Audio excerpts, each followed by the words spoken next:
दोस्तों, अक्सर आपके मन में उर्दू भाषा को लेकर एक सवाल जरूर आता होगा कि आखिर उर्दू भाषा उल्टे हाथ की साइड से क्यों लिखी जाती है। यहाँ तक कि कुछ लोग ये भी कह देते हैं कि यह तो उल्टी भाषा है। वैसे तो उर्दू पाकिस्तान की राष्ट्रीय भाषा है। उर्दू भाषा भारत की 22 आधिकारिक भाषाओं में से एक है। उर्दू हिंदी और संस्कृत से मिलकर बनी एक भाषा है। उर्दू भाषा का एक मजबूत और खूबसूरत इतिहास है। दोस्तों, आज के टॉपिक में हम बात करेंगे उर्दू भाषा के बारे में। स्वागत है आपका गुल एजेंसी के एक और नए एपिसोड में। उम्मीद करते हैं कि आप सब खैरियत से होंगे। चैनल को सब्सक्राइब आपने कर लिया होगा, नहीं किया है तो चैनल को सब्सक्राइब जरूर कर लें। दोस्तों, बंटवारे से पहले जब भारत और पाकिस्तान एक देश थे, तब लगभग 2 सदियों में फैले दुनिया के पहले कॉरपोरेशन में से एक ब्रिटिश ईस्ट इंडिया कंपनी महारानी विक्टोरिया द्वारा ब्रिटिश राज प्रदेशों के समय इन शासकों ने उर्दू भाषा को अपनी भाषाओं में से एक भाषा के रूप में प्रचलित किया। उर्दू भाषा के इतिहास को और गहराई से जानने के लिए हमें इसके साथ जुड़ी कुछ और बातों को जानने की जरूरत है। देश भर में उर्दू भाषा के साथ नाइंसाफी हुई है और यह सांप्रदायिकता की शिकार हुई है। इसे मुसलमानों की भाषा के तौर पर प्रचारित किया गया है, जबकि यह इसी देश की भाषा है। उर्दू का जन्म हिंदुस्तान में ही हुआ है और यहीं पली बड़ी है। यह दावा AN सिन्हा सामाजिक अध्ययन संस्थान में बज्म सदफ इंटरनेशनल की ओर से किया गया था। अब बात आती है कि उर्दू उल्टी साइड से क्यों लिखी जाती है। मेरे ख्याल से उल्टे से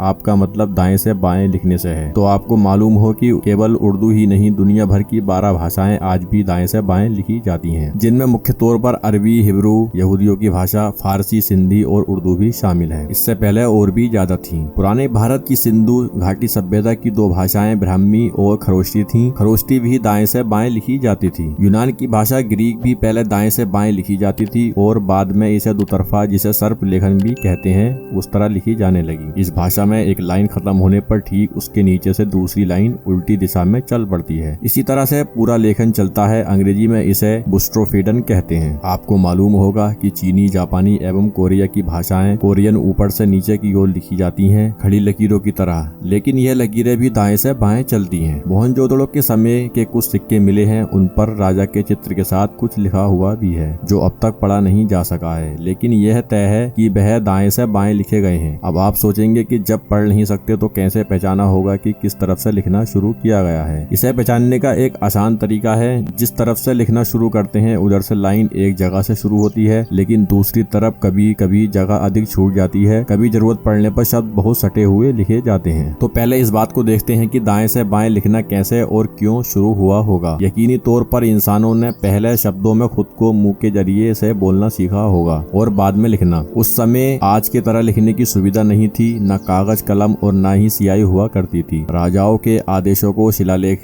यानी पत्थरों, तामपत्रों यानी तांबे की प्लेटों पर उकेरा जाता था, जो कि बहुत ही मुश्किल काम था और करने वाले भी कम थे। तो ऐसा माना जाता है कि उकेरते समय लिखने वालों को बाएं हाथ यानी उल्टे हाथ से पत्थर मजबूती से पकड़ने एवं दाएं हाथ यानी सीधे हाथ से काम करने में ज्यादा आसान रहता होगा। और जाहिर है कि जब वह कुदरती तौर पर दाएं से लिखना शुरू करते होंगे। समाज बहुत कुदरती तौर पर तरक्की करता हुआ चलता है। आगे चलकर कुछ लिखने वालों ने बाएं से दाएं यानी उल्टे हाथ से सीधे हाथ की ओर लिखना चुना, तो संस्कृत एवं लैटिन मूल की भाषाओं ने दाएं से बाएं यानी सीधे हाथ से उल्टे हाथ की ओर लिखना शुरू किया। जाहिर है आपको मालूम हो गया होगा कौन सी लिपि सीधी है और कौन सी उल्टी। इसका फैसला आपके हाथ में है। तो दोस्तों, कैसी लगी ये अमेजिंग जानकारी हमें कमेंट बॉक्स में जरूर बताएं।